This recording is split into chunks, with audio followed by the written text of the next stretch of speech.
The truth doesn't knock politely. It walks into the room wearing your face.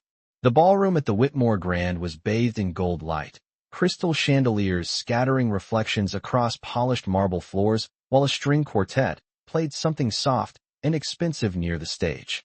Every table was filled, every glass topped with champagne, every camera angled toward the podium where Ethan Caldwell stood in a tailored black tuxedo that fit him like reputation itself. At 39, he was the youngest CEO in the state to lead a publicly traded logistics empire past a $10 billion valuation, and tonight he was accepting the National Enterprise Leadership Award. His jaw was steady, his posture measured, the kind of composure built from boardrooms and quarterly calls. Behind him, a 40-foot LED screen displayed his company's logo in silver against midnight blue, the word integrity glowing brighter than the rest. Applause swelled through the ballroom as the presenter finished listing his achievements: record growth, strategic acquisitions, expansion into 3 new international ports. Ethan nodded once, the applause washing over him like a familiar tide. He adjusted the microphone slightly. "Thank you," he began, voice even, controlled, the same tone he used when announcing earnings. Success is never built alone. It's built on vision, discipline, and the courage to make difficult decisions. The audience leaned in. Investors, politicians, influencers, journalists perched near the stage with lenses long enough to read a text from across the room. His words flowed, polished and confident. He spoke about resilience, about long nights and calculated risks, about sacrifice. And then the sacrifice walked across the red carpet behind him. It happened quietly at first, almost invisible in the glow of stage lights. A small figure slipped from between 2 banquet tables near the back of the ballroom, moving with the unhurried curiosity of a child who didn't yet understand the weight of a room like this. He couldn't have been more than 4 years old. He wore a tiny navy blazer over a crisp white shirt, sleeves slightly too long at the wrists, and his dress shoes made soft taps against the marble as he crossed toward the center aisle. A few guests smiled, assuming he belonged to one of the donors seated near the back. But then someone gasped. Not loud, just sharp enough to cut through the music. Ethan's voice faltered for half a second before he caught it again.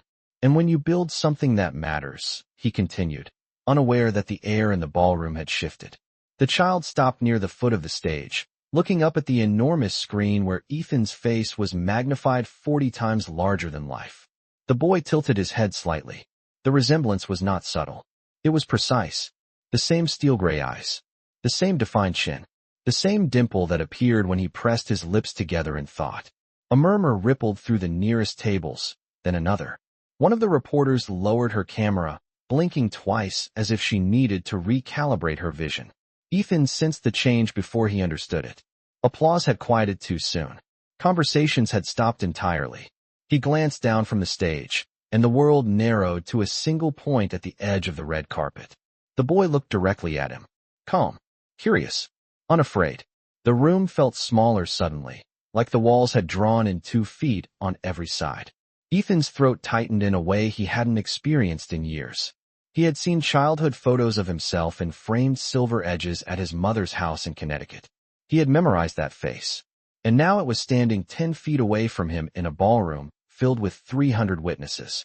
"Whose child is that?" someone whispered near the front table. The boy took another step closer to the stage. A woman rose from the back of the room then, smooth and unhurried, her heels making deliberate clicks against marble. The spotlight didn't follow her, but it didn't need to. She carried her own gravity. Amara Brooks hadn't changed in the way time usually changes people. She had refined. Her posture was straight, her dark skin luminous under the chandelier light, her emerald gown tailored with quiet precision. She didn't rush toward the boy. She didn't wave. She simply walked forward, eyes steady, until she reached him and rested a protective hand on his shoulder. Ethan felt something unnameable shift inside his chest. He hadn't seen her in 4 years. Not since the afternoon sunlight cut across their kitchen counter and divorce papers lay between them like a contract for erasure. Back then, he had convinced himself that walking away was strategic, necessary. He had chosen clarity over complication, efficiency over emotion. Lydia had offered something easier, lighter, uncomplicated by intensity. He told himself Amara was too much, too passionate, too unpredictable. He had framed the narrative in his favor and moved forward without looking back. Now the past stood under stage lights, holding the hand of a child who shared his face. Amara did not look up at him immediately. She bent slightly, murmured something to the boy, and he nodded with a small seriousness that felt older than his years. The quartet had stopped playing. The LED screen behind Ethan still displayed the word integrity in glowing silver letters. Cameras began to click again, faster this time, instinctively capturing the tension before anyone fully understood it. Ethan stepped back from the microphone without realizing he had moved. The award statue rested cold in his palm.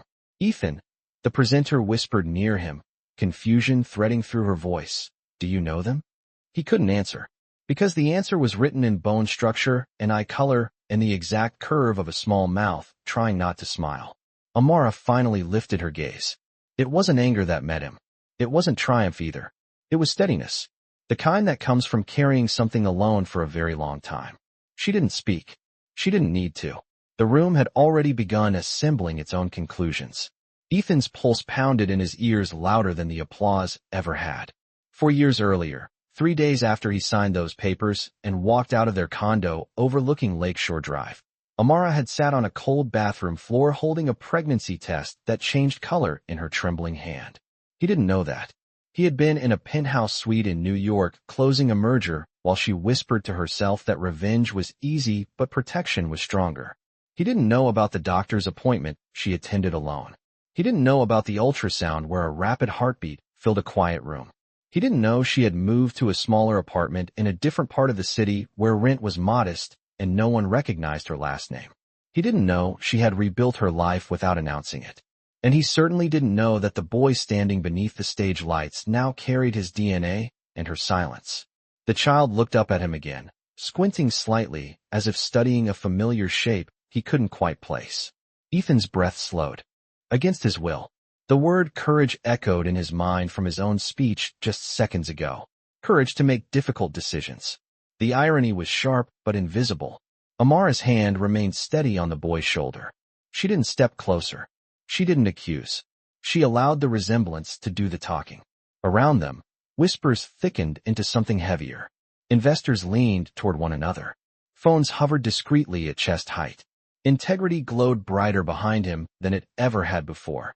And for the first time in his career, Ethan Caldwell stood in front of a room he could not control, staring at a child who mirrored him perfectly and a woman who had chosen silence over spectacle, realizing that the most consequential decision of his life had not been made in a boardroom, but in a kitchen where he walked away from something he never knew was already growing. The silence did not break all at once. It thinned slowly, like air leaving a sealed room. Ethan remained on the stage, the award still in his hand, his pulse steadying only because years of discipline forced it to. He stepped forward again, closer to the microphone, but his voice did not return immediately. 300 eyes moved between him, the boy, and Amara, building a narrative without a single spoken explanation. The child looked up at the stage with open curiosity, not fear, not confusion, just interest, as though he had wandered into a story that already belonged to him. Amara finally lifted her chin slightly, meeting Ethan's gaze with the same composure she had carried the afternoon he left their home. For years earlier, the kitchen had been quiet except for the soft hum of the refrigerator and the distant sound of traffic from Lakeshore Drive. Sunlight had cut through the blinds in sharp lines across the marble counter where divorce papers rested beside a cup of coffee gone cold. Ethan had spoken in measured sentences about compatibility, about growth, about how sometimes two strong people move in different directions. He had told himself that clarity was kindness. He had told himself that choosing Lydia was not betrayal, but evolution. Amara had listened without interrupting, her hands resting flat against the counter, her expression unreadable. She had not cried. She had not begged. She had simply nodded once and said, "If you believe that is best." He remembered the way her voice had sounded even then, not broken, not raised, just steady. What he did not remember was the faint exhaustion beneath her eyes, the subtle way her palm had rested against her stomach as though protecting something she did not yet understand. 3 days after he left, She had stood alone in a pharmacy aisle staring at a small white box, calculating timelines in her head. She had driven home slowly, hands at 10 and 2 on the steering wheel, as though speed might change the result. When the test showed 2 lines, she did not scream. She sank down against the bathroom wall, cool tile against her back, and closed her eyes while the world rearranged itself around a future that no longer included him. Back in the ballroom, the present pressed in tightly. Ethan cleared his throat, the sound amplified across hidden speakers. It appears, he began, and then stopped. The word appeared inadequate. Nothing about this moment was accidental. He stepped away from the microphone entirely and descended the 3 shallow steps from the stage. Gasps followed the movement. The presenter hovered uncertainly near the podium. Ethan walked toward Amara and the boy, each step measured but heavier than the last. The child did not retreat. He studied Ethan openly, eyes bright under the chandeliers. Up close, the resemblance was undeniable. The same arch of brow, the same calm, analytical gaze that board members had once described as intimidating. Ethan stopped a few feet away. "What is his name?" he asked quietly, not into a microphone now, but directly to her. Amara did not hesitate. "Noah," she said. The name landed softly, but carried weight. Noah. 4 years old. Ethan did the math instinctively, as he always did. 4 years ago, he had been in Manhattan negotiating a merger the week after finalizing the divorce. 4 years ago, he had convinced himself that moving fast was strength. The room leaned closer without physically moving. "Does he know who I am?" Ethan asked, voice lower. Amara's expression did not change. "He knows I told him that one day he would see for himself." There was no accusation in her tone. No bitterness. Just fact. Noah glanced between them. "Mom," he said softly, tugging at the fabric of her gown. The words settled into Ethan's chest with unexpected force. Mom. Singular. Certain. Ethan felt the fragile edges of control slipping, not publicly, but internally. He looked at the boy again. "Hello, Noah," he said, keeping his voice steady. Noah tilted his head slightly. "You look like me," he replied with innocent clarity. A ripple of reaction moved through the crowd, quiet but undeniable. Amara rested her hand more firmly on Noah's shoulder, grounding him without pulling him back. Ethan inhaled slowly. "May we step aside?" he asked her. She considered him for a brief second, then nodded once. They moved toward the edge of the ballroom, near a column where the lights were softer and the cameras less direct, though not entirely absent. Conversations resumed behind them in low murmurs. The award statue remained abandoned on the stage beneath the glowing word integrity. "Why did you not tell me?" Ethan asked, the question stripped of corporate tone. Amara held his gaze. "Because you had already decided what your life should look like," she answered. I chose not to interrupt it. The simplicity of her response unsettled him more than anger would have. "That was not your decision to make alone," he said, though even as he spoke the words he heard the thinness in them. "You made yours alone," she replied gently. "I made mine." He looked down briefly, absorbing the symmetry of that truth. "Does Lydia know?" he asked. Amara's brow lifted slightly. "This is not about Lydia." It was not defensive. It was precise. Ethan exhaled, the controlled breath of a man accustomed to negotiations. "I would have provided," he said. "Financially, emotionally," she interrupted him softly. "You were not present when I needed you to be." There was no accusation in her tone, only clarity. Provision is not presence. Noah watched them, sensing the gravity without understanding its history. Ethan crouched slightly to meet the boy at eye level, careful not to intrude. "Do you like school, Noah?" he asked. Noah nodded. "I like building things," he said. "Mom says I am good with patterns." Ethan felt a sharp echo of himself in that sentence. Patterns, systems, structures, traits he had always claimed as inherited from his own father. The room felt smaller again. He stood slowly. "What do you want from me?" he asked Amara, the question sincere now. She studied him for a long moment. "Nothing," she said. "I built what he needed." The words were not proud. They were simply true. In the distance, someone began clapping tentatively, unsure whether the ceremony should continue. The sound felt misplaced. Ethan glanced toward the stage and then back at her. "This is not the end of this conversation," he said quietly. "No," she agreed. "It is only the first honest one." She took Noah's hand gently. "We did not come to disrupt your night," she added. We came because he deserved to see where he comes from. The statement carried no demand, only dignity. Ethan watched as she turned slightly, guiding Noah back toward the aisle. The chandeliers caught in her hair as she moved, steady and unhurried. Cameras resumed flashing, but she did not flinch. The narrative was no longer controlled by press releases or board approvals. It stood breathing in a small navy blazer, holding her hand. Ethan remained near the column for a moment longer, feeling the weight of choices measured not in stock prices but in years. On stage, the word integrity continued to glow, brighter now than it had minutes earlier, and for the first time in his career, he understood that reputation could be constructed carefully, but truth required something far more difficult. The applause that followed felt fragile, as though the room was unsure what exactly it was clapping for. Ethan remained where he stood near the column, watching Amara guide Noah back toward the rear of the ballroom with the same quiet steadiness she had carried through every pivotal moment of her life. She did not rush. She did not look back to see who was watching. The chandeliers scattered gold light across her shoulders, and for the first time that night Ethan saw not the woman he once defined as too intense, but the woman who had endured without spectacle. Around them, conversations restarted in cautious tones. Investors leaned toward each other with raised brows. A senator's wife whispered behind a gloved hand. Journalists typed quickly, careful not to appear obvious. The award ceremony had shifted from celebration to revelation in less than 2 minutes, and there was no script prepared for what came next. The presenter returned to the microphone with a strained smile and announced a brief intermission, inviting guests to refresh their drinks. Music resumed softly, but the atmosphere had changed. Ethan stepped away from the column and returned to the stage long enough to retrieve the crystal award, its weight. Suddenly symbolic in a way he had not anticipated.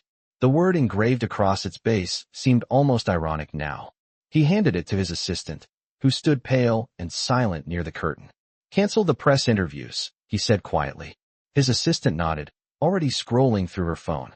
Ethan's gaze tracked across the ballroom until he found Amara again. She had knelt to adjust Noah's blazer near the back exit, speaking to him at eye level.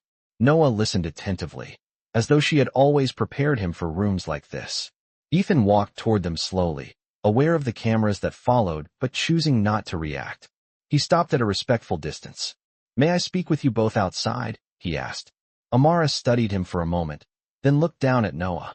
"Would you like some fresh air?" she asked gently. Noah nodded.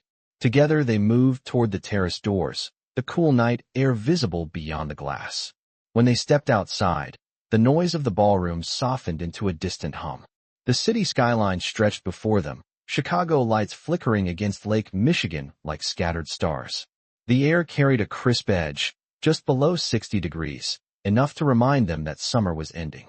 Noah walked toward the railing, fascinated by the height, while Amara remained a few steps back. Ethan closed the door behind them, the sound sealing off the scrutiny inside. For a moment, none of them spoke. The wind moved lightly through Noah's hair. "You built this alone," Ethan said finally, his voice lower without microphones. It was not a question. Amara folded her arms loosely, not defensive, simply grounded. "I built what he needed," she replied. "Stability. Routine. Honesty." Ethan looked at the boy tracing shapes along the railing with small fingers. "Does he know everything?" he asked.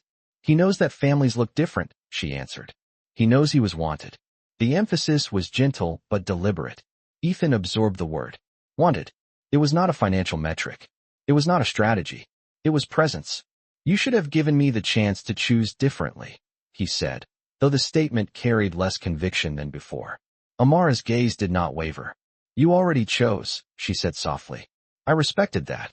The breeze shifted, carrying faint music from inside. Ethan stepped closer to the railing, standing parallel to Noah, but not intruding. "I would like to be part of his life," he said after a long pause. The sentence felt unfamiliar, unstructured by negotiation. Amara did not answer immediately. She looked at Noah first, watching the way he leaned forward carefully but confidently, trusting the railing to hold. "Being part of his life is not a board appointment," she said at last. "It is daily." Ethan nodded slowly. "I understand that." "Do you?" she asked, not sharply, just sincerely. "Because daily means soccer practices on Tuesday evenings." It means science projects that take over the dining table. It means staying up when he is sick and listening when he is confused. It means showing up when there is nothing glamorous about it. Each word was steady, without accusation. Ethan listened without interruption. For years, his calendar had been divided into 15-minute increments, color-coded and optimized. There had been no empty spaces for unpredictability. I am capable of that, he said quietly. Amara tilted her head slightly. Capability is not the same as commitment. The statement landed without hostility. It was observation. Noah turned then, looking up at Ethan. Are you famous? He asked with innocent curiosity. Ethan blinked once, caught off guard. Some people know my name, he answered carefully. Noah considered this. Mom says being important is different than being kind. The words were delivered without agenda, but they struck with clarity. Ethan glanced at Amara. She did not look triumphant. She looked steady. Your mom is right, he said to Noah. The admission surprised even him.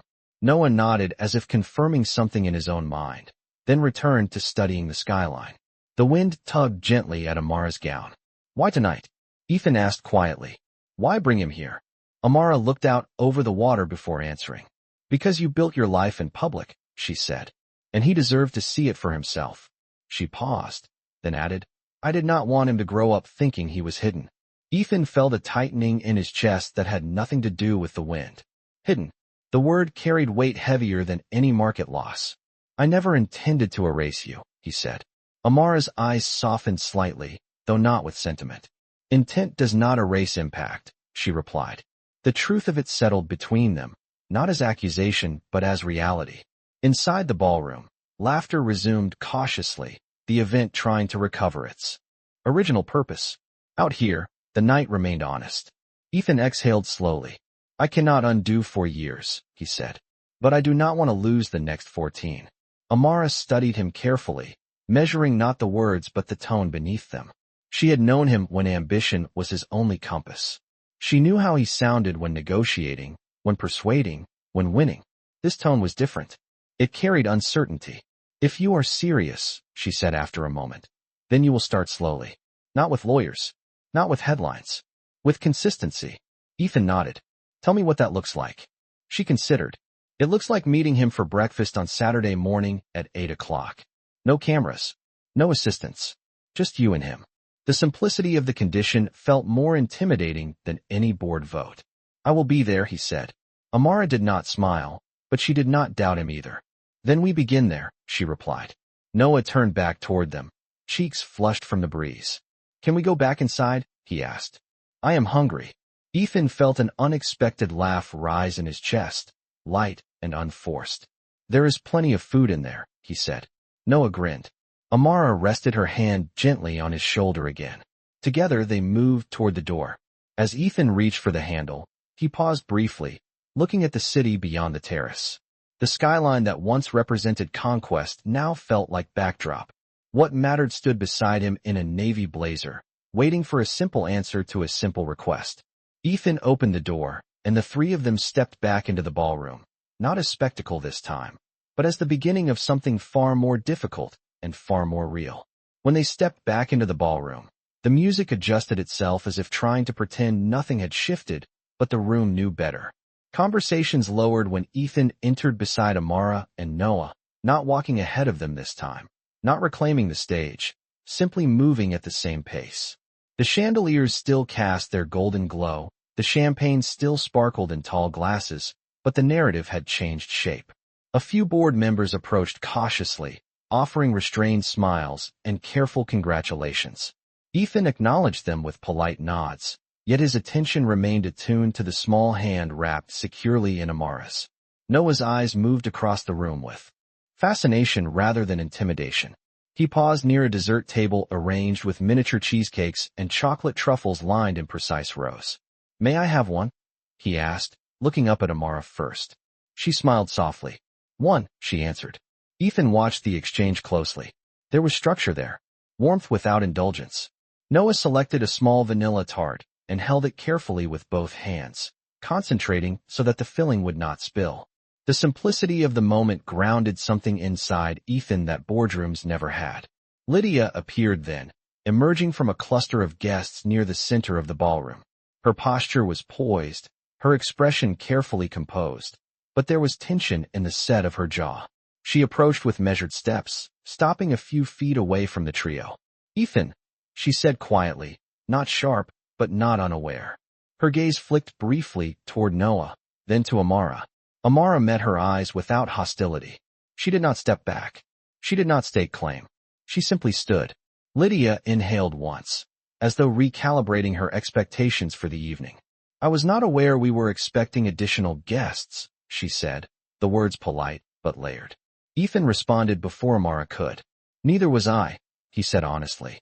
The admission altered the dynamic more than defensiveness would have. Lydia's eyes lingered on Noah again. The resemblance was undeniable from any angle. "I see," she replied after a pause. There was no accusation, no raised voice. Just the quiet sound of realization settling into place. Noah looked up at Lydia curiously. "Hello," he said, polite and unafraid. Lydia forced a small smile. "Hello," she answered. The room held its breath, expecting confrontation. None came. Amara placed a gentle hand on Noah's shoulder. "We will not stay long," she said calmly. "This was not meant to overshadow your evening." Lydia studied her, perhaps searching for resentment, for bitterness. She found neither. There was only steadiness. "It already has," Lydia said softly, but there was no edge to it. Only truth. Ethan felt the weight of that acknowledgement. He had built his life around calculated outcomes, and yet here stood a reality no strategy could have prevented. Lydia straightened slightly. "We should talk," she said to Ethan, but her voice lacked its usual confidence. "We will," he replied, not dismissive, but firm. She nodded once, then stepped back into the crowd, leaving space rather than escalating. Tension. Amara exhaled quietly, not in relief, but in completion. "You did not owe me that," she said to Ethan, referencing his directness. "I owe more than I have given," he answered without hesitation. The sincerity in his tone surprised even him. A photographer approached cautiously, camera lowered. "Mr. Caldwell," he began, hesitant. Ethan shook his head gently. "No photographs," he said. "Not tonight." The firmness in his voice left no room for negotiation. The photographer retreated. For once, Ethan was not protecting an image. He was protecting a boundary. Noah finished his tart and wiped his fingers carefully with a napkin Amara handed him. "Can we go now?" he asked quietly. It had been a long evening for someone his age. Amara nodded. "Yes." She turned to Ethan. "Saturday, 8 o'clock. The reminder was simple, not dramatic. Ethan held her gaze. "I will be there," he repeated. This time the promise carried more weight. It was no longer spoken in private air, but in a room where consequences had already revealed themselves. Amara did not extend her hand. She did not embrace him. She simply inclined her head once in acknowledgement, then guided Noah toward the exit. The crowd parted subtly, curiosity giving way to respect. Some guests avoided eye contact. Others watched openly, aware they had witnessed something more profound than an award acceptance. Ethan stood still as Amara and Noah reached the doors. Noah glanced back once, lifting his hand in a small wave. Ethan lifted his hand in return, the gesture simple and unscripted. The doors closed behind them, and the ballroom exhaled collectively. The music resumed at full volume, but it sounded different now, less triumphant, more reflective. Ethan returned to the stage, not to deliver another speech, but to conclude the ceremony formally. He thanked the audience briefly, his voice steady yet stripped of flourish. There were no references to resilience or strategy this time, only gratitude. As the evening dissolved into lingering conversations and cautious speculation, Ethan retreated to a quiet corridor behind the ballroom. The marble floor echoed faintly beneath his shoes.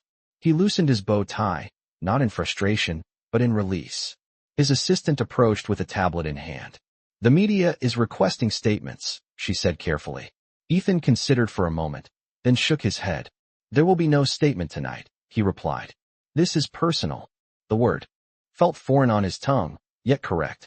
He stepped toward the window at the end of the corridor, looking out at the city lights reflecting on Lake Michigan.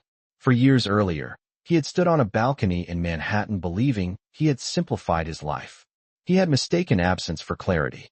Tonight, clarity had returned in the form of a small boy with gray eyes and a woman who had chosen dignity over disruption. His phone vibrated in his pocket. A message from Lydia appeared on the screen. We need to discuss what this means. Ethan stared at the words, then locked the phone without responding. For once, the immediate answer was not strategic. It was patient. He understood now that the next steps would not be decided in headlines or board meetings, but in quiet breakfasts and consistent presence. The measure of success would not be quarterly. It would be daily. He closed his eyes briefly, replaying Noah's simple statement. You look like me. The truth had not arrived with accusation or spectacle. It had arrived with innocence.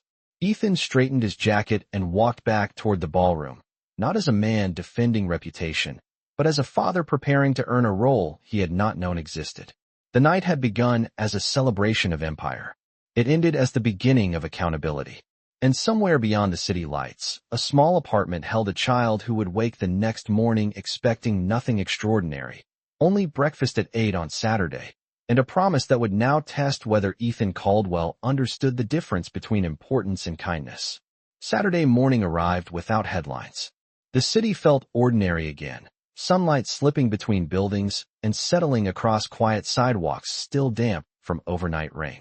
At 7:53, Ethan Caldwell stepped out of a black sedan 2 blocks away from the address Amara had texted him. He had insisted the driver leave early. No security detail. No assistant. Just him, a navy sweater instead of a tailored suit, and a paper bag from a local bakery he had passed on the corner. Inside were 3 blueberry muffins and 2 plain croissants.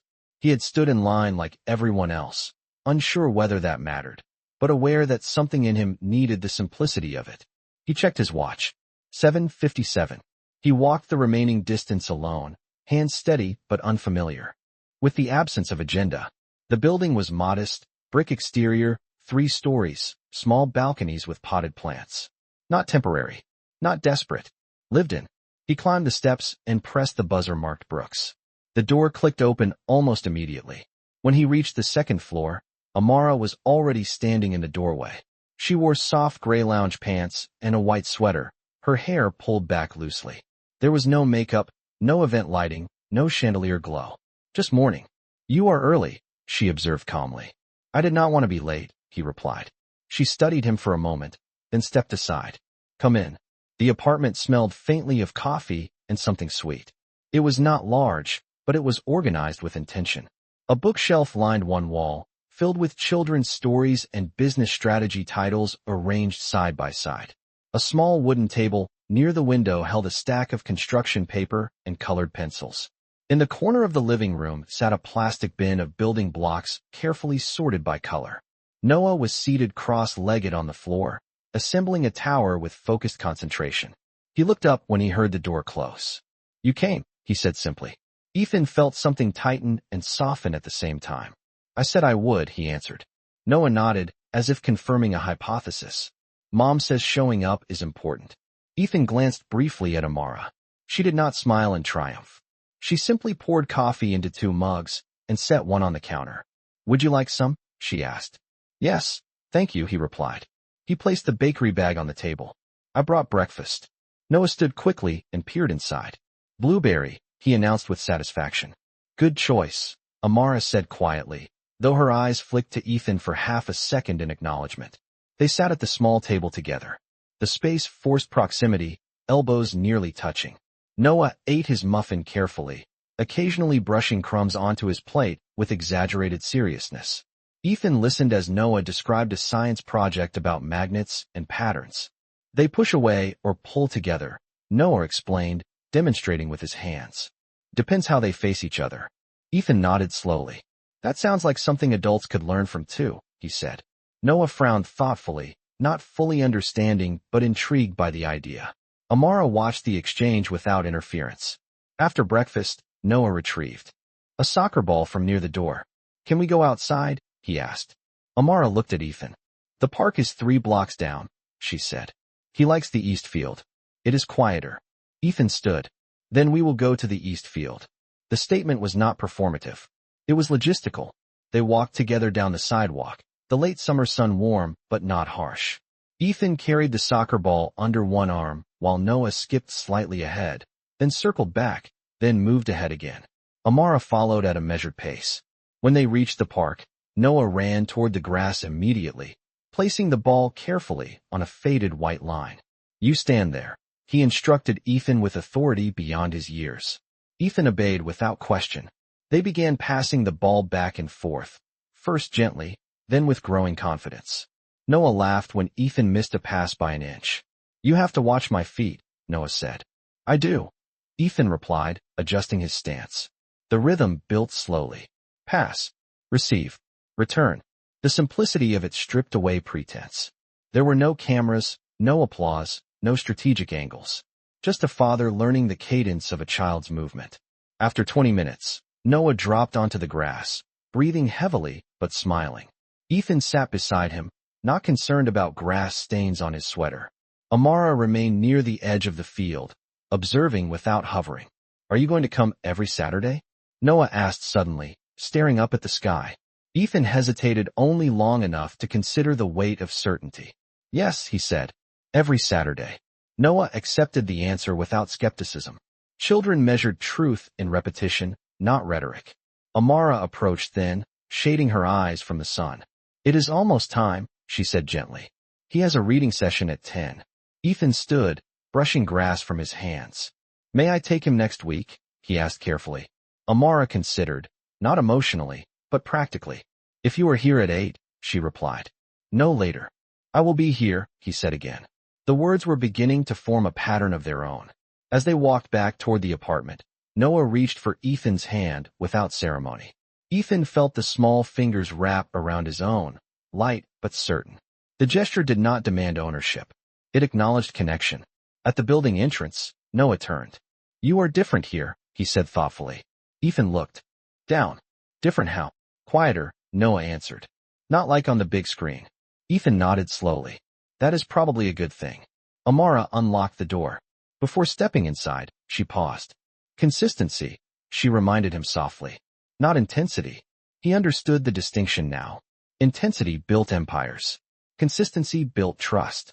"I know," he replied. She studied him one more time, searching not for charm but for durability.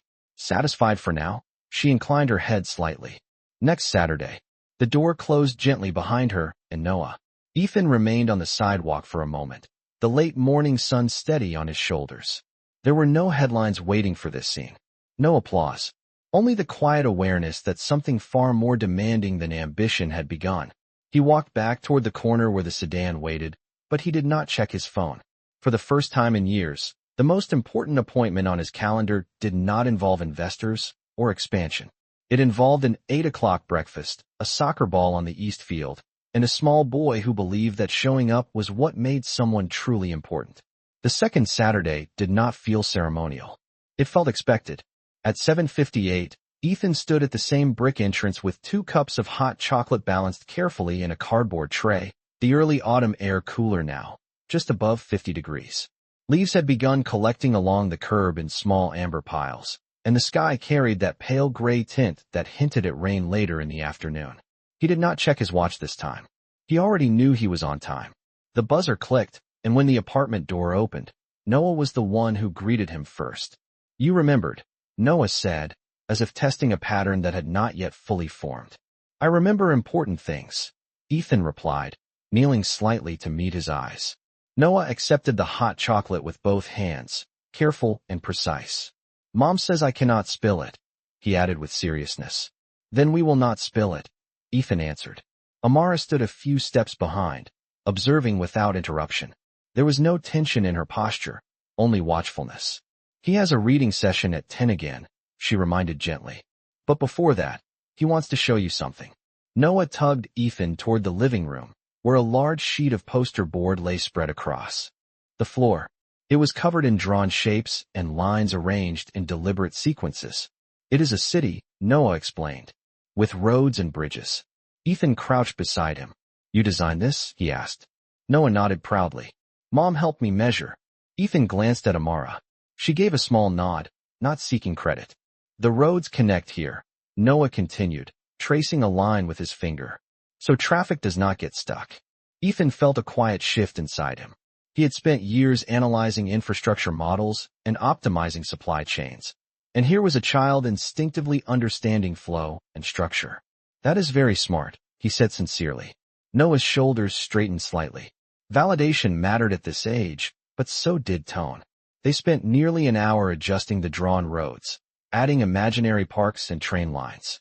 Ethan did not check his phone once. When it vibrated in his pocket, he ignored it without hesitation. Amara noticed, but she did not comment. She simply brewed coffee at the counter, the scent filling the apartment with warmth. After reading session ended and Noah disappeared into his room to retrieve a jacket, Ethan remained at the table with Amara. "He has your patience," she said quietly. "You taught him that," Ethan replied. She shook her head slightly. "He learned patience because I did not have a choice. When you are raising someone alone, there is no room for reaction. Only response." Her voice was calm, not accusatory. Ethan absorbed the distinction. "I have been thinking," he said after a moment, "about legal recognition." Amara's gaze sharpened slightly, though not defensively. "You mean custody?" she asked. "I mean responsibility," he clarified. "I want my name attached to his future in a way that protects him." She studied him carefully. "Protection is not ownership," she said gently. "It is provision without control." He nodded slowly. "Then that is what I mean." There was a pause, filled only by the faint sound of Noah moving in his room. "I will not fight you," she said finally. "But I will not allow disruption." Ethan met her eyes directly. "I am not here to disrupt." The words felt heavier than they had in the ballroom. They carried weeks of early mornings and soccer passes and quiet listening. She believed him more than she had before, though belief was still cautious. Noah re-entered with a light blue jacket zipped halfway. "Ready," he announced. They walked to the park again, this time with a steady wind moving across the open field. Clouds gathered slowly overhead. Noah insisted on racing from the entrance to the bench near the east side. Ethan allowed him a head start before jogging after him, deliberately slower, allowing Noah to reach the bench first. "I won," Noah declared triumphantly. "You did," Ethan agreed. There was no need to compete. They sat together, watching other children chase soccer balls across damp grass. "Are you going to come to my school show?" Noah asked suddenly, eyes fixed on the field. Ethan blinked. "What school show?" "Next month," Noah explained. "We sing."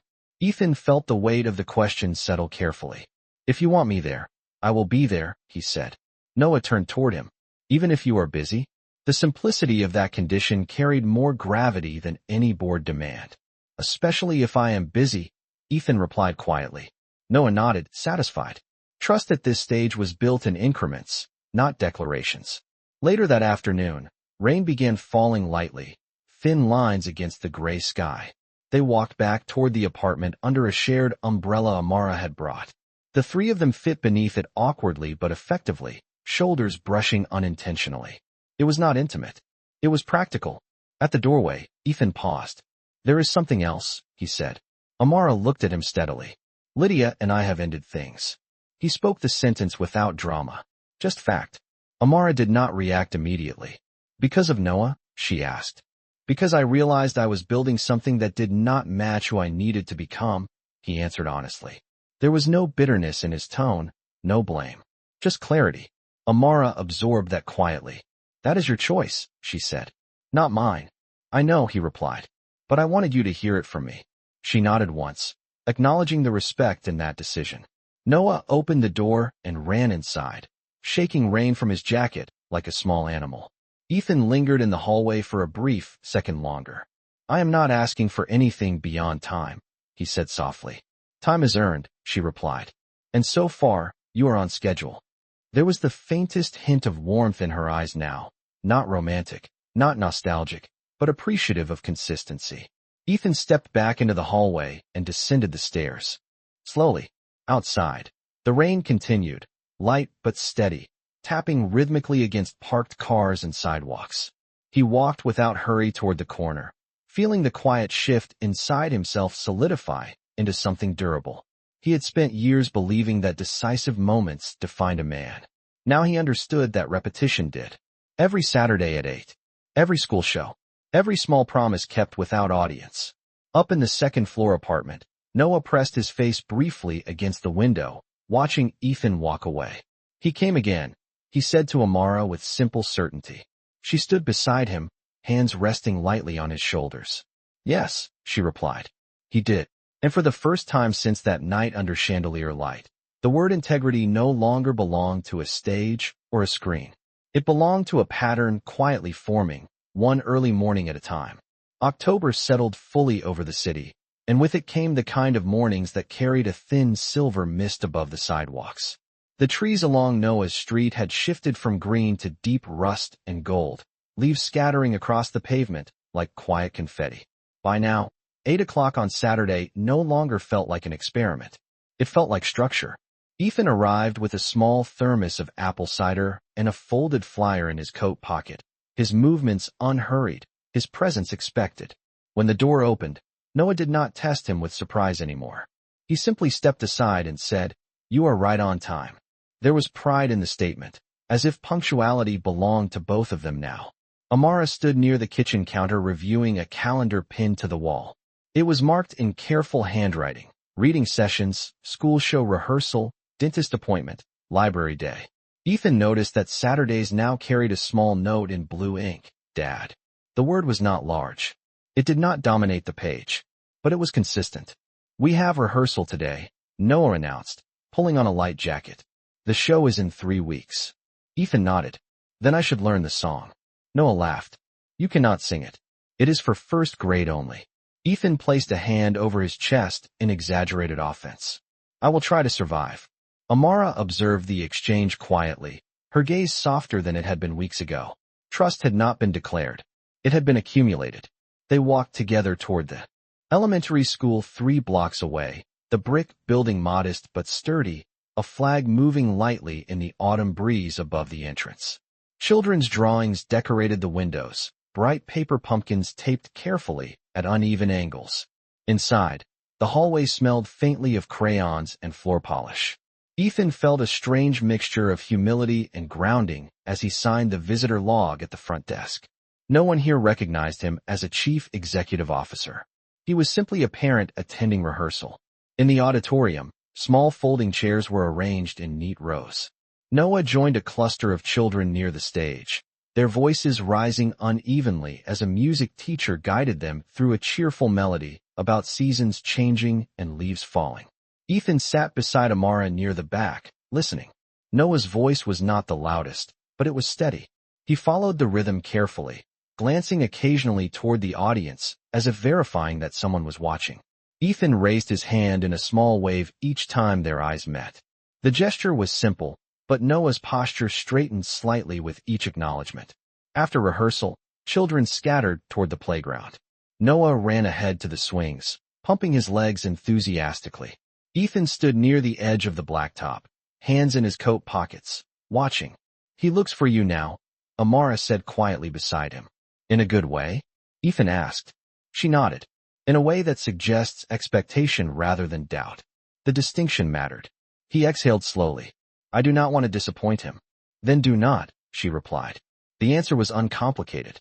A few other parents cast curious glances, some recognizing Ethan from business articles or televised interviews. Whispers lingered but did not approach. Here, status dissolved into routine. Noah leaped from the swing and ran back toward them. "Can we go get pancakes?" he asked, breathless with energy. Ethan smiled. "I know a place." Amara hesitated briefly, then agreed. The diner was small and unpretentious, booths upholstered in red vinyl, the scent of maple syrup thick in the air. They slid into a booth together, Noah between them. Ethan ordered 3 stacks of pancakes and a side of fresh fruit. The waitress did not blink twice at the trio. She simply poured coffee and returned with plates balanced expertly on one arm. Noah poured syrup carefully, concentrating as if conducting a delicate experiment. "Do you work today?" he asked Ethan. Mid-bite. "No," Ethan replied. "Today is yours." Noah nodded, accepting the prioritization without fanfare. Amara watched the exchange over the rim of her coffee mug. There was no dramatic transformation in Ethan's demeanor. No sudden declarations. Just attentiveness. He listened when Noah described a classmate who had trouble reading. He asked questions about magnets and bridges and why leaves change color. He did not interrupt. He did not check his phone. After breakfast, they walked along a nearby trail that curved around a small pond. Ducks skimmed the surface of the water, and the wind carried the faint scent of wet earth. Noah collected 3 fallen leaves in different shades and compared them seriously. This one is stronger, he declared, holding up a deep red leaf. How do you know? Ethan asked. It did not break when I picked it up, Noah replied. Ethan exchanged a glance with Amara. The metaphor did not go unnoticed. Strength was not always loud. Sometimes it was simply the refusal to fracture. As the afternoon light softened, Ethan paused near the pond railing. There is something I would like to discuss, he said carefully to Amara, while Noah examined stones near the water's edge. She turned toward him, attentive but guarded in the way someone remains when history exists. The board has been asking questions, he continued. About my personal life. About the ceremony. She held his gaze steadily. And I told them that my son deserves privacy, he answered. That any further speculation would not be tolerated. The firmness in his voice carried quiet conviction. Amara studied him for a long moment. Thank you, she said simply. The gratitude was understated but genuine. He will not become a headline, Ethan added. Not on my watch. The wind shifted slightly, scattering a handful of leaves across the path. Noah ran back toward them, cheeks flushed. Can we feed the ducks? He asked eagerly. Ethan smiled. We can try. They purchased a small cup of approved feed from a nearby stand and scattered it carefully along the water's edge. Ducks gathered in gentle clusters, their movement calm and unthreatening. Noah laughed as one waddled too close to his shoes. Ethan stood beside him, close enough to protect, but far enough to let him experience. As the sun began dipping lower, casting amber reflections across the pond, Noah slipped his hand into Ethan's again without announcement. The gesture felt less tentative now, more assumed. You will come to the show, right? He asked once more, confirming rather than questioning. Ethan squeezed his hand lightly. I will be in the front row. Noah nodded, satisfied. Amara observed the exchange, her expression not romantic, not nostalgic, but thoughtful. Redemption did not arrive in grand gestures. It arrived in small, repeated choices. As they walked back toward the apartment, the sky deepened into soft evening blue. Streetlights flickered on one by one. At the doorway, Noah turned and wrapped his arms around Ethan's waist in a spontaneous embrace. It was quick and uncalculated. Ethan froze for half a heartbeat, then returned the gesture gently, careful not to overwhelm. When Noah stepped back, he did not appear embarrassed. He appeared secure. Inside the apartment, as the door closed, Ethan stood for a moment in the hallway listening to the quiet hum of the city beyond the windows. The empire he once believed defined him now felt distant compared to the simple rhythm forming here. There was no applause, no flashing screens, just a calendar with blue ink marking Saturdays, a school stage waiting in 3 weeks, and a small boy who believed that being present was the truest measure of importance.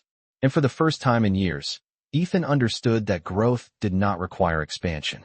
It required alignment. 3 weeks passed with the quiet precision of a metronome, each Saturday reinforcing a rhythm that no longer felt fragile. The morning of the school show arrived with a pale winter sun pushing through thin clouds, the air crisp enough to leave a faint cloud of breath when spoken into. By 7:45, Ethan was already parked along the curb outside Amara's building, a simple navy scarf wrapped at his neck, his phone silenced before he stepped out of the car. He carried nothing extravagant, only a small bouquet of sunflowers tied with twine, chosen deliberately because Noah once mentioned they were his favorite in a book about seasons. When Amara opened the door, Noah was already dressed in dark slacks and a white button-down shirt slightly oversized at the sleeves. His hair had been carefully combed, though one curl resisted and fell forward stubbornly. You are early, Amara observed softly. I did not want to miss a minute, Ethan replied. Noah stepped forward, eyes bright but serious. Front row, he reminded. Ethan nodded. Front row. The elementary school auditorium buzzed with the familiar nervous energy of children clutching sheet music and parents holding phones at ready angles. Folding chairs filled quickly, the hum of anticipation settling over the room like static before a storm. Ethan chose a seat in the very first row, center, as promised. Amara sat beside him, hands folded calmly in her lap. She did not glance around to measure reactions. She focused on the stage. When the curtains parted, the first graders shuffled into position in uneven lines, some smiling too widely, others staring out with wide, uncertain eyes. Noah stood in the second row, near the center, scanning the crowd. When his gaze found Ethan, he lifted his chin almost imperceptibly, as if confirming alignment. The music teacher raised her hands, and the first notes drifted through the auditorium, soft and slightly off-key but sincere. The children sang about changing leaves and new beginnings, their voices overlapping imperfectly yet earnestly. Ethan leaned forward, elbows resting lightly on his knees, listening with a focus he once reserved for earnings calls. Each lyric felt less about melody and more about presence. When Noah reached his short solo line, his voice rose clear and steady, not loud, but confident. The auditorium held its breath for that brief second. Ethan did not clap early. He waited until the final note of the entire song resolved, then applauded fully, not as a performance, but as acknowledgement. After the show, children ran toward their families in a blur of small shoes and excitement. Noah moved quickly through the aisle and stopped directly in front of Ethan. "Did you see me?" he asked, searching not for praise but confirmation. "I saw you," Ethan answered, placing a hand gently on his shoulder. "You did exactly what you practiced." Noah nodded, satisfied. Ethan handed him the bouquet of sunflowers. "For the performance," he said simply. Noah blinked in surprise, then smiled in a way that transformed his entire face. "Mom, look," he exclaimed, holding the flowers carefully. Amara's eyes softened as she watched the exchange. "They are perfect," she said quietly. In the hallway outside the auditorium, a few parents recognized Ethan and whispered, but no one approached with cameras or questions. The moment belonged to Noah. Later that afternoon, as sunlight faded into early dusk, Ethan accompanied them back to the apartment. Snow had begun to fall lightly, thin flakes drifting downward without urgency. Noah pressed his nose briefly against the window as they walked, watching the first signs of winter settle over the city. Inside, Amara prepared hot cocoa while Noah placed the sunflowers in a clear glass vase at the center of the small dining table. "They will last longer in water," he explained seriously. Ethan sat at the table, observing the small domestic rhythm with quiet attention. There was no grandeur here, no strategic benefit, only warmth. When Noah disappeared into his room to change, Ethan remained seated across from Amara. "The board wants to host a holiday charity event next month," he said carefully. "They suggested including families this year." Amara listened without interrupting. "I will not bring him into anything that feels performative," she replied evenly. "Neither will I," Ethan said. "But I want him to see what responsibility looks like beyond us." She studied him thoughtfully. "Then it must be on his terms," she answered. "Not as a symbol. As a child." He nodded slowly. "Agreed." There was a pause, filled with the quiet clink of mugs and the distant sound of Noah humming to himself in his room. "You are changing," Amara observed after a moment. It was not flattery. It was analysis. Ethan considered the statement. "I am learning," he corrected gently. She allowed a faint smile. "Learning is slower than ambition, but more durable," he replied. She did not disagree. When Noah returned, wrapped in a thick sweater and socks that nearly reached his knees, he climbed onto the couch between them. "Can we watch something?" he asked. They settled together under a shared blanket, a simple animated movie playing softly on the television.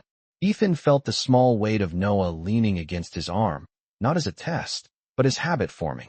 Outside, snow gathered slowly on the balcony railing, transforming the city into something quieter, softer. Halfway through the film, Noah's breathing deepened into sleep. Amara gently adjusted the blanket over his shoulders. Ethan watched the steady rise and fall of his son's chest, the faint curl resting against his forehead. "He trusts you now," Amara said softly. The statement carried weight. Ethan did not answer immediately. He simply listened to the quiet of the room. "I will not waste that," he said finally. She nodded once, accepting. The promise not as dramatic oath, but as ongoing commitment. When Ethan stood to leave later that evening, snow crunched lightly beneath his shoes as he stepped onto the sidewalk. He paused briefly to look up at the second-floor window, where warm light spilled onto the frosted glass. For months earlier, he would have measured success in numbers, expansions, acquisitions. Now he measured it in attendance sheets, rehearsal songs, and a front-row seat earned through repetition. The empire still stood. The company still functioned. But for the first time, it no longer defined the boundaries of his worth. As snow continued to fall gently over the city, Ethan understood that redemption was not a single turning point beneath chandeliers. It was built quietly, through mornings that began before 8, through promises kept without applause, and through a small voice on a school stage that no longer searched the crowd in doubt, but in certainty. Winter settled fully over the city, and with it came the kind of cold that sharpened everything into clarity. Snow no longer drifted gently. It packed itself along sidewalks in firm white edges, lining the streets like quiet boundaries. By December, Saturdays at 8 had transformed from effort into expectation. Ethan no longer checked the time before leaving his building. His body understood the rhythm. The elevator ride down felt less like departure and more like transition. That particular Saturday, he carried a small rectangular box wrapped in simple brown paper. No ribbon, no logo. Inside was a beginner engineering kit designed for children, small wooden beams and connectors meant to build miniature bridges. He had researched it carefully, not for price, but for challenge. When Amara opened the door, warmth spilled out along with the scent of cinnamon. "He has been up since 6, she said quietly. He said he needed to prepare. Ethan stepped inside, removing his coat. Noah was at the table with a stack of papers covered in drawings. "These are my bridge ideas," he announced before Ethan could greet him. "I made 3 versions." Ethan placed the box on the table but did not open it yet.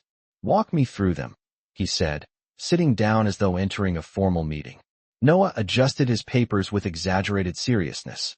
"This one has support beams underneath," he explained. "This one is stronger because it has triangles." Ethan nodded thoughtfully. "Triangles distribute weight better," he said. Noah's eyes widened slightly. "That is what I told Mom." Amara leaned against the counter, arms folded loosely, watching the exchange unfold with quiet recognition. The box was opened slowly, deliberately. Noah handled each piece with care, studying the instructions, but also deviating creatively. Ethan did not correct him immediately when a beam tilted slightly off balance. He waited, observed. Noah noticed the instability himself and adjusted the angle without prompting. "It needs better foundation," he muttered. Ethan felt a quiet pride that had nothing to do with achievement and everything to do with self-correction. They worked for nearly 2 hours. The small table transformed into a construction site of wood pieces and concentration. Outside, snow pressed lightly against the window glass. When the bridge finally stood upright, sturdy and aligned, Noah leaned back and examined it critically. "It holds," he declared. Ethan tapped one beam gently. It did not shift. "It holds," he agreed. Later that afternoon, Ethan invited both of them to visit his office building. It was the first time he had extended that space beyond its usual boundaries. Amara hesitated briefly but agreed, with one condition. "He is not to feel displayed," she said. "He will not," Ethan promised. The skyscraper rose high above downtown, its glass exterior reflecting pale winter light. Inside, the lobby gleamed with marble and polished steel. Noah held Ethan's hand tightly at first, overwhelmed by the height of the ceilings and the echo of footsteps across the floor. "It is big," he whispered. "It is," Ethan replied. "But size does not make it important." The elevator ride to the 32nd floor passed in reflective silence. When the doors opened, employees glanced up, surprised but respectful. There were no cameras, no press, only curious eyes and quiet greetings. Ethan introduced Noah not as an accessory, but as his son. The word carried new weight now, grounded in repetition. Noah explored the office cautiously, peering into conference rooms and studying architectural models displayed along the hallway. In Ethan's private office, floor-to-ceiling windows framed the city skyline. Noah stepped toward the glass and stared downward, fascinated. "You can see everything," he said. Ethan joined him at the window. "You can see far," he corrected gently. "But you cannot see everything." Noah nodded, absorbing the distinction. Amara remained near the doorway, observing without intrusion. She watched how Ethan did not parade Noah from desk to desk. He did not summon applause. He allowed the space to exist as it was, and allowed Noah to interpret it in his own time. In the late afternoon, they gathered in the conference room where large architectural plans lay rolled across a long table. Ethan unrolled one carefully, revealing a blueprint for a new community logistics hub. "This will be built near the south side," he explained, "closer to schools." Noah traced a finger along one line thoughtfully. It should have a park, he suggested. So trucks do not make it loud. Ethan considered the idea seriously. That is a smart adjustment, he said. Amara's eyes met Ethan's across the table. The look was subtle but significant. Influence was shifting, not through control, but through inclusion. As they prepared to leave, a senior executive approached cautiously. Sir, he began, nodding respectfully. It is good to see you. His gaze flicked toward Noah. Ethan did not hesitate. This is my son, he said evenly. The executive smiled politely. You have a strong handshake, he remarked to Noah. Noah extended his hand seriously. I am building bridges, he replied. The executive blinked in confusion, then chuckled softly. That is excellent. Back in the elevator, descending toward the lobby, Noah leaned against Ethan's side. Is this where you used to stay all the time? He asked. Yes, Ethan answered honestly. Too much. Noah considered this. You should not stay too much anywhere, he concluded. Or you miss other things. The simplicity of the statement carried quiet authority. Ethan glanced at Amara. She did not intervene. The lesson had landed without instruction. Outside, snow had begun falling again. Heavier now, soft flakes covering sidewalks in fresh white. As they stepped onto the street, Noah reached for both of their hands at once, one in each. The gesture was unplanned, unannounced. A small triangle of connection formed between them, steady against the cold. Ethan felt the shape of it deeply. Structure, balance, distribution of weight. The same principles that held a bridge upright now held this fragile alignment together. Later that evening, after they returned to the apartment and Noah fell asleep beneath a blanket of quiet breathing, Ethan stood near the window looking out at the snow-covered street. You did not need to bring him there, Amara said softly behind him. I wanted him to understand what I do, he replied. She nodded once. He understands what you are becoming more. The statement was neither praise nor criticism. It was recognition. Ethan absorbed it in silence. The empire still demanded attention. The board still expected results. But somewhere between blueprint lines and school rehearsals, his definition of success had shifted permanently. It was no longer measured by expansion alone. It was measured by foundation. And foundations, he now understood, were built slowly, carefully, with deliberate support beneath every beam. January arrived with a deeper cold, the kind that made the lake look like brushed steel under a pale sky. The holiday season had passed quietly, without spectacle, without public statements. Ethan had attended charity events alone, declined interviews that hinted at personal questions, and returned every Saturday at 8 without fail. Patterns had become proof. On the first Saturday of the new year, snow lined the streets in hardened ridges, and the air carried a sharp wind that cut through wool and leather alike. Ethan arrived with a small thermos again and a folded document tucked inside his coat pocket, heavier in implication than in weight. When Amara opened the door, she noticed the shift in his expression immediately. Not tension, intention. Noah was in the living room assembling a new puzzle, pieces scattered across the rug in careful clusters. We are building a snow fort later, he announced without looking up.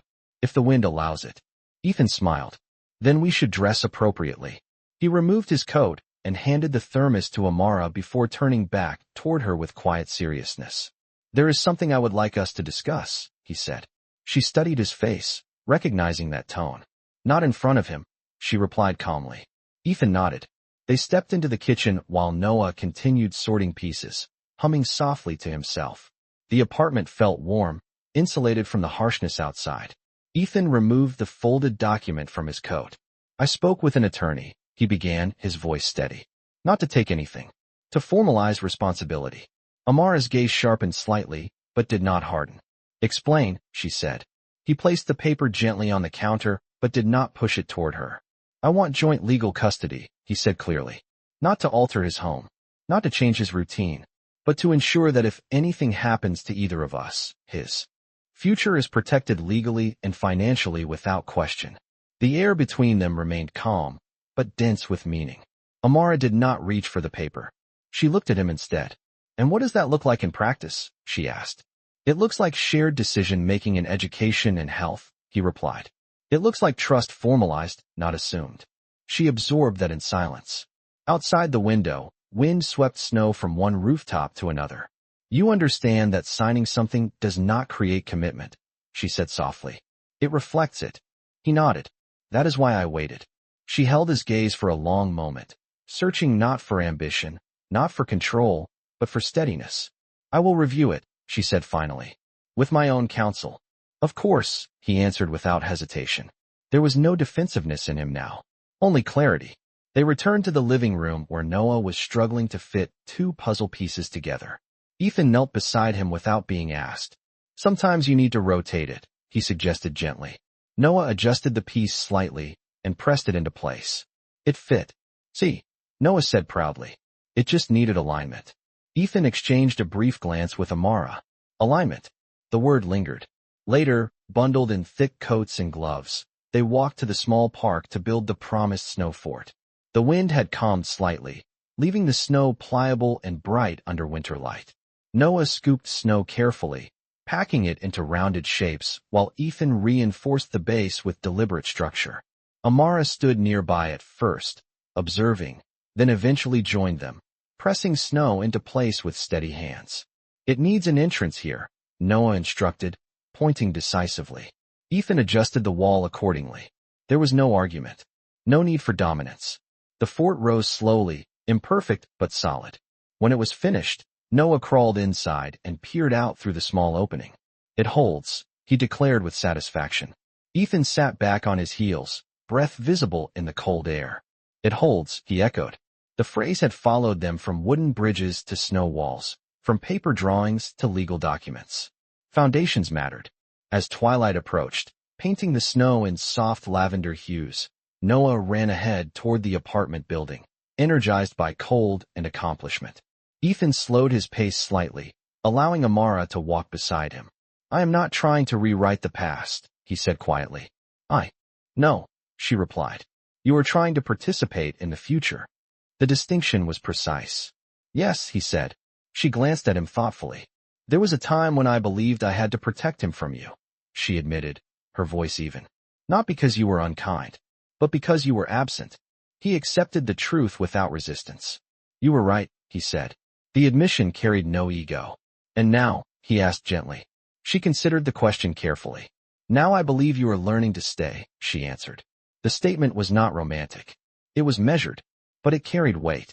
Inside the apartment, snow melted from boots onto the mat by the door.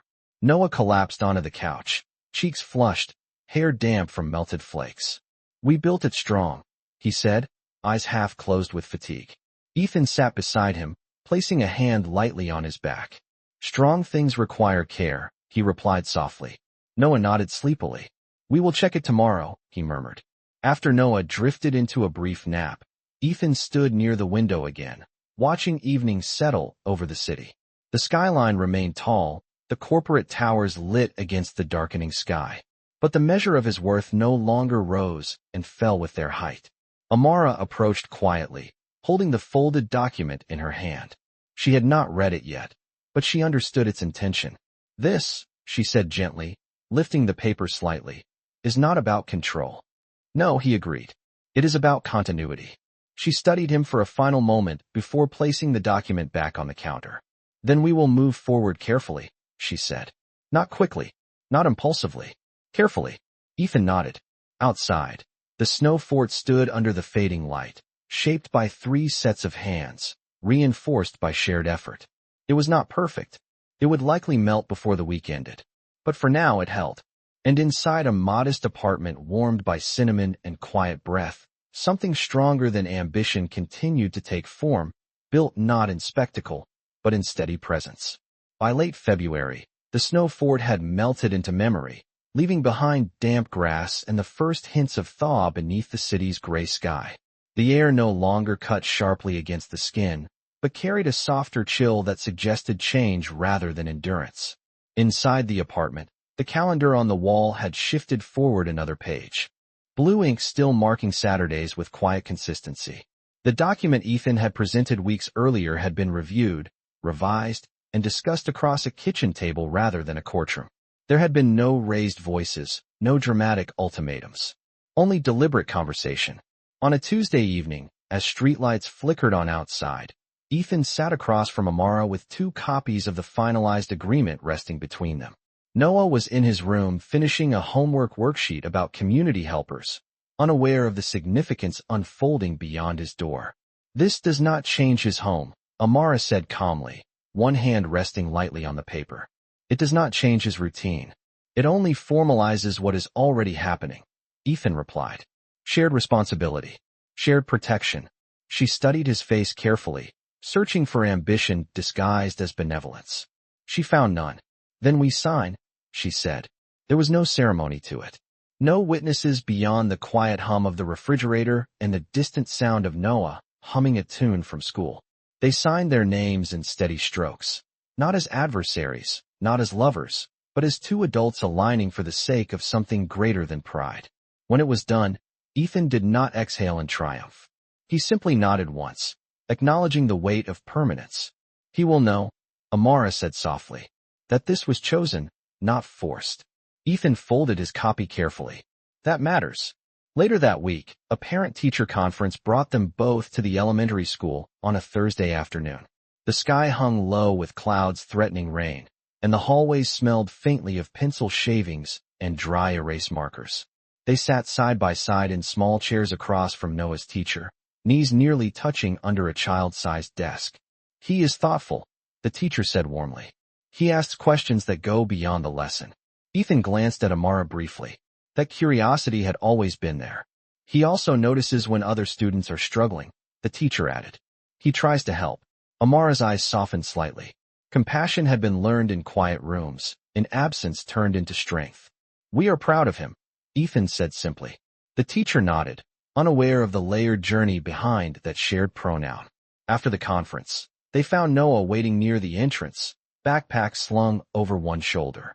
"Was it bad?" he asked cautiously. "It was excellent," Amara assured him. Ethan added, "You are doing exactly what you should be doing." Noah nodded, relieved, then ran ahead toward the car, confident in the steadiness behind him. That Saturday, the air felt almost mild, just above 40 degrees, with thin sunlight breaking through clouds in pale streaks. Ethan arrived with a simple plan. "There is a small community center near the South Side hub site," he explained once inside. "They are hosting a family volunteer morning." Amara raised an eyebrow slightly. "And I thought we could help," he said. "Not as an appearance. As participation." She studied him briefly, then nodded once. "If he wants to." Noah did want to. At the community center, folding tables were arranged with donated books, canned goods, and winter coats sorted by size. Volunteers moved with quiet efficiency, stacking, labeling, organizing. There were no cameras, no banners bearing corporate logos. Ethan removed his coat and rolled up his sleeves without announcement. Noah followed suit, carefully arranging children's books into neat piles. "This one is about bridges," he said, holding up a thin paperback. Ethan smiled. "Then it belongs in the front."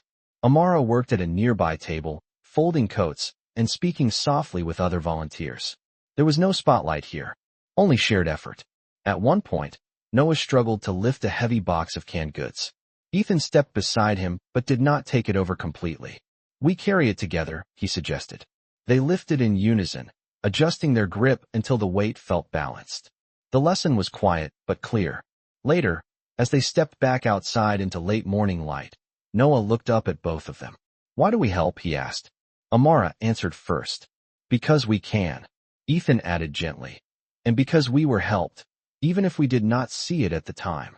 Noah considered that seriously. "Like when you both showed up?" he asked. Neither of them corrected him. "Yes," Amara said softly. "Like that." In the weeks that followed, the routine expanded naturally. Wednesdays became shared dinners when schedules allowed. Ethan learned the rhythm of homework pages and bedtime stories, the cadence of Noah's questions as he drifted toward sleep. He did not rush departures. He did not linger awkwardly. He stayed as long as presence required, and left when structure demanded. One evening, as rain tapped steadily against the window, Noah asked a question that settled deeply. "Were you scared?" he asked Ethan quietly while assembling. A small model airplane at the table. "Of what?" Ethan replied. "Of not knowing about me," Noah said, his voice gentle rather than accusatory. Ethan paused carefully before answering. "I was not scared then," he admitted. "I was unaware." He looked directly at his son. "I am grateful now." Noah nodded slowly, absorbing the difference. Awareness had arrived not through spectacle, but through a child's resemblance and a woman's steady silence. Later that night, as Ethan prepared to leave, Amara stood near the doorway with a calm expression. "You are not trying to fix what happened," she observed quietly. "You are building forward." He met her gaze evenly. "Fixing implies undoing," he said. "I cannot undo. I can only reinforce." She allowed a faint smile at the metaphor. "Then reinforce carefully," she replied. Outside, rain washed the sidewalks clean, reflecting streetlights in trembling gold patterns. Ethan paused briefly beneath the awning, listening to the rhythm of water against concrete. Months earlier, integrity had been a word illuminated behind him on a stage. Now it lived in signed documents, in parent-teacher conferences, in shared volunteer shifts, in bedtime questions asked without fear. It was no longer performative. It was practiced. And inside a modest apartment warmed by steady light and the quiet certainty of routine, a foundation once fractured had been rebuilt not through force, but through presence chosen again and again. Spring arrived quietly, not with spectacle, but with subtle shifts in light. The snow had fully receded from sidewalks, replaced by thin patches of green pushing through damp earth. Mornings carried the scent of thawed soil and distant rain rather than frost. By March, Saturdays at 8 had expanded beyond habit into something that felt permanent. The blue ink on the calendar had become unnecessary. The rhythm existed without reminder. On a mild Saturday morning with sunlight filtering softly through sheer curtains, Ethan arrived carrying nothing but a folded newspaper under his arm. No gifts, no plans, just time. When Amara opened the door, there was a steadiness in her expression that no longer carried evaluation. It carried recognition. Noah was at the kitchen table finishing a drawing of a large suspension bridge stretching across water. "This one is bigger," he explained as Ethan stepped inside. "It connects 2 cities." Ethan placed the newspaper on the counter and leaned over the drawing. "Every strong connection needs anchors," he said gently, pointing to the base supports. Noah nodded. "And cables," he added.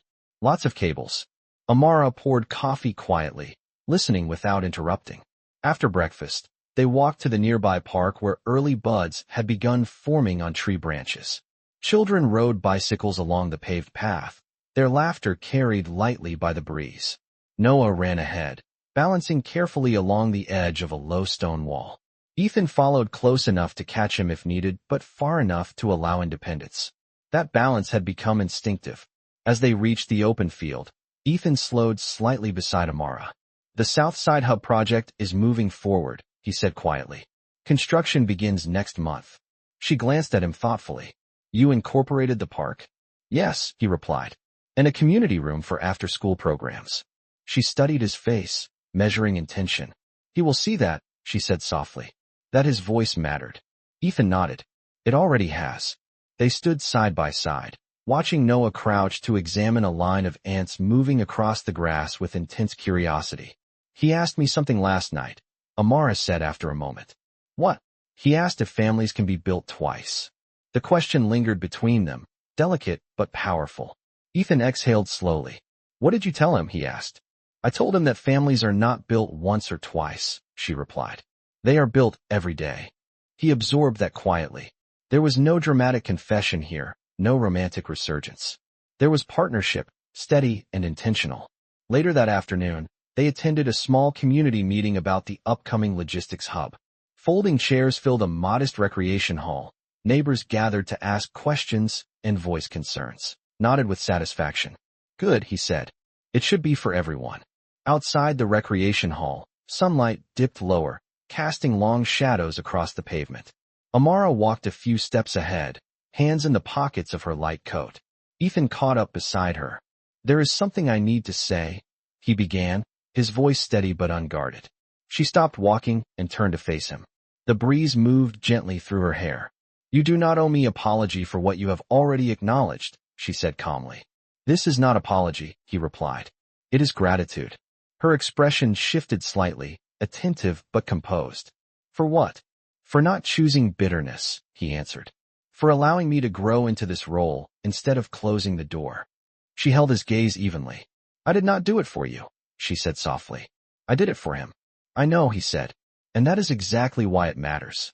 There was a quiet understanding in that exchange, not romantic, not nostalgic, but grounded in mutual respect. Noah ran toward them then, holding a small flyer from the meeting. "It says opening day will have balloons," he announced excitedly. Ethan smiled.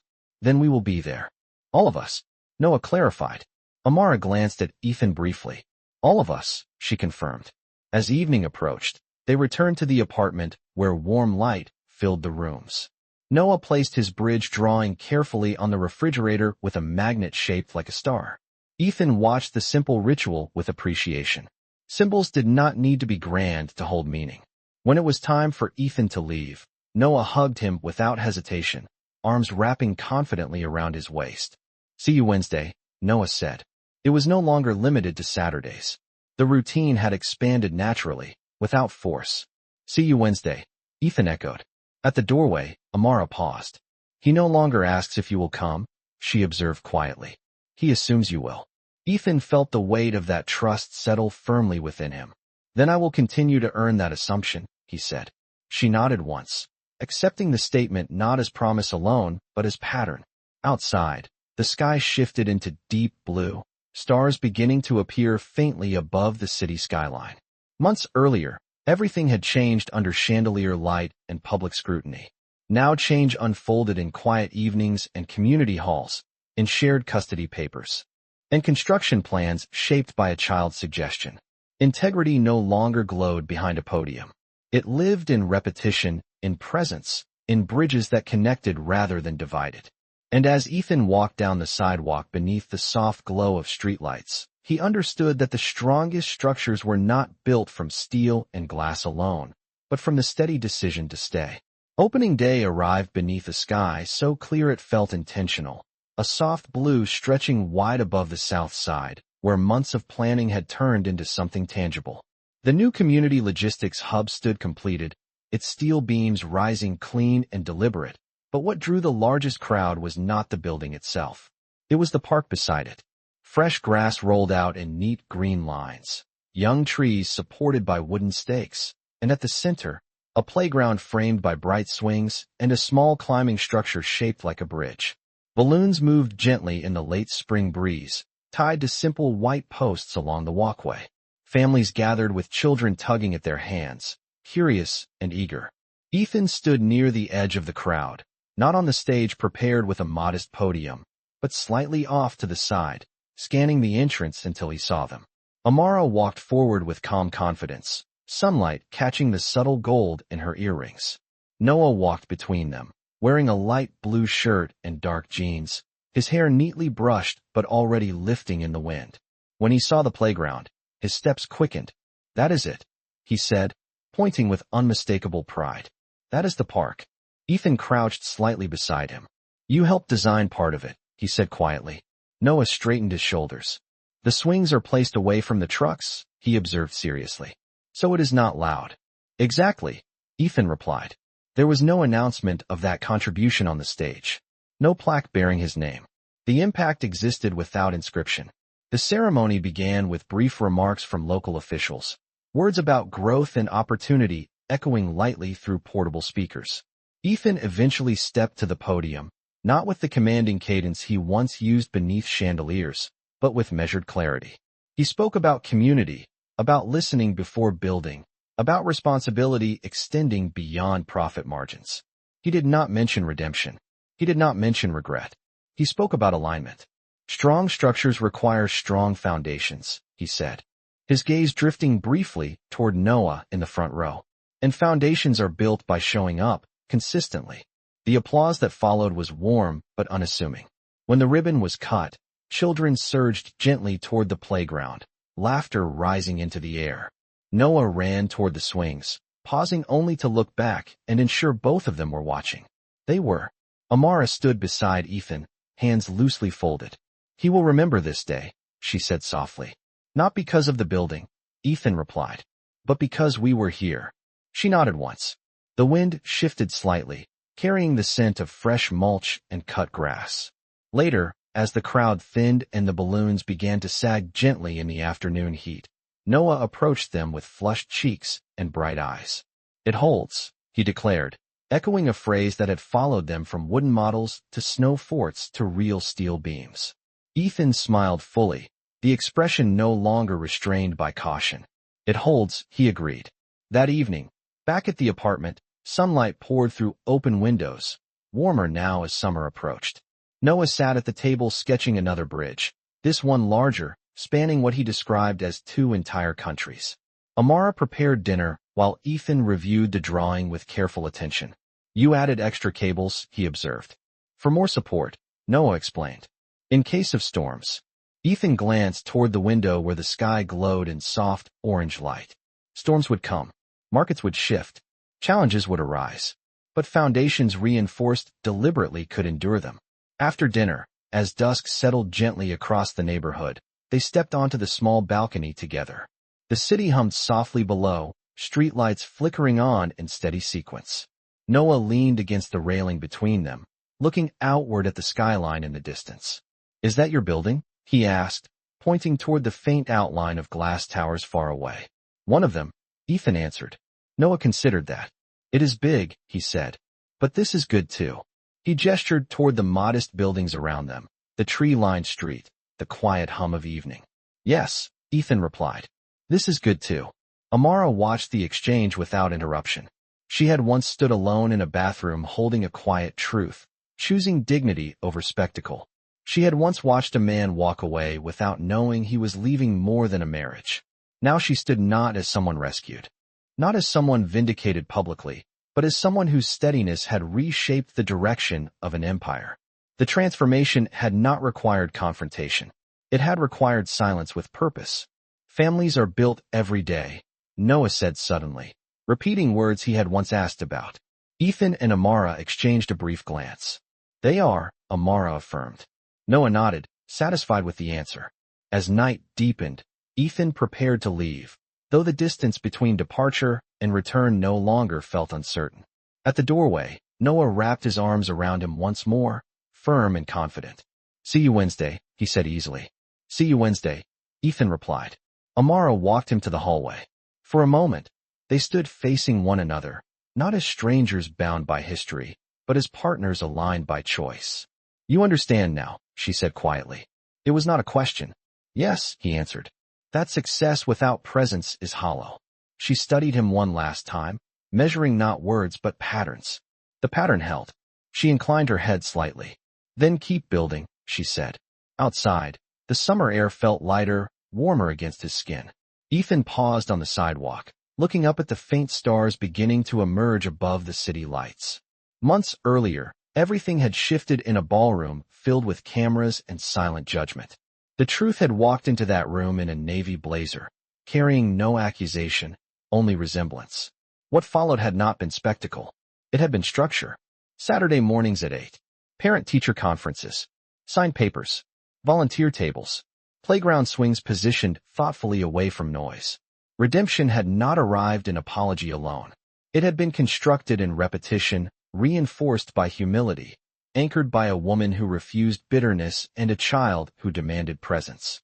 And as Ethan walked toward the street where his car waited, he understood that the most powerful legacy he would ever leave was not measured in square footage or stock value, but in the quiet certainty of a boy who no longer searched the crowd in doubt, because he already knew his father would be there.